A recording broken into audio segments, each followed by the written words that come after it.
I shall now slide on over to KDW, and guess what? I shall take you alongside with me. This will be presented here by Dr. Badrul Khan, who is an expert in the field of digital world. Dr. Khan is also an author of many books regarding digital advanced world. The hosts here are Dr. Badrul Khan and gorgeous Nicolette de Vidar. Let's join them in the exchange of words.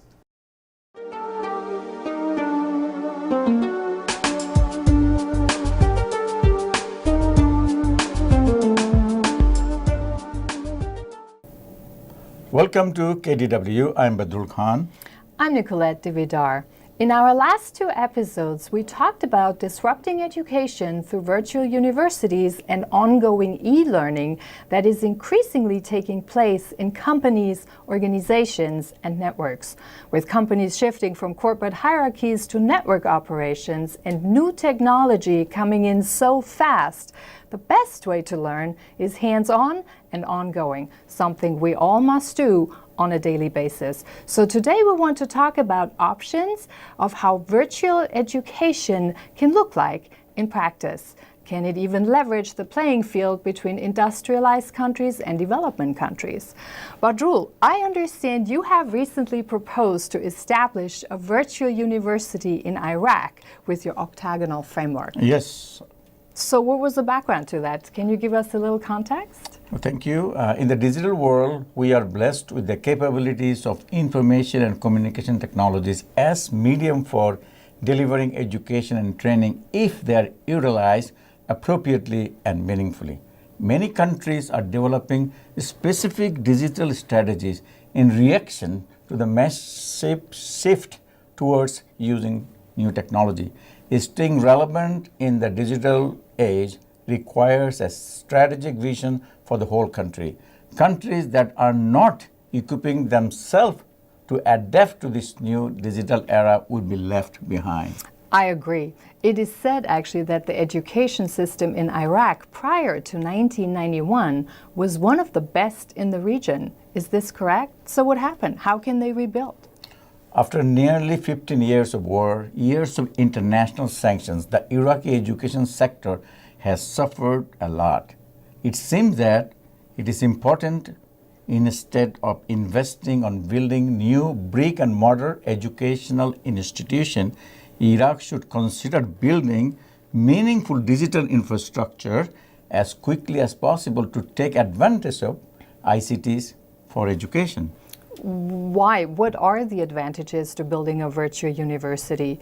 Do we then not need brick and mortar universities at all? Well, if you do, but however, equipping Iraqi education system with efficient and effective low-cost learning technologies is vital because Iraqi youth should participate in the virtual learning to learn and compete in the global digital economy. Therefore, I propose to establish the Iraqi Virtual University as a hub for excellence in higher quality education with international standards. I do like the hub for higher education. So how will the Iraqi Virtual University function? And can it level the playing field and propel Iraq's education forward? Well, the proposed Iraqi Virtual University will be dedicated to provide completely standalone, well-designed, learner-centered, affordable, efficient, easily accessible, flexible, and facilitated learning environment through a highly qualified and equally diverse faculty members and staff from Iraqi other universities and selected faculty members from abroad. That sounds really like a cool concept. So what needs to be done at this point to make this a reality? Well, to implement such a virtual university, which is Iraqi Virtual University or IVU, a strategic plan needs to be developed by addressing critical factors including, but not limited to, niche assessment, market research, best practices, best suited programs for online delivery research, Scrum compliant, which is American defense use this shareable content reference model that different countries uses. You need a good learning management system, global infrastructure for course delivery, quality course design, copyright and legal issues, local and international accreditation, digital library, online registration system, technical support, instructor training for online teaching, budget and return on investment analysis, partnership with accredited universities overseas, credit transfer, learner assessment, graduation and diploma, and so many other things that we do in regular traditional universities, plus more. That sounds like a really, really long list.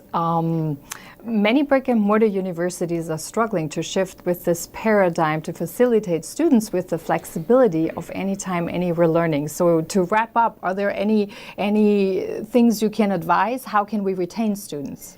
Well, if you design, as I said, if you design your learning materials following this octagonal framework, which I talked about in last episode, and you put the learner at the center and address the issues from 8 dimensions, then with this framework, which I propose to establish Iraqi Virtual University, I think it will be most meaningful and it will make sense, and Iraqi Virtual University will lead the way in the digital world. That sounds great. And if you would like to learn more about it, you can always read up at KDW's Facebook page. Thanks so much for watching. We see you next time. Thank you.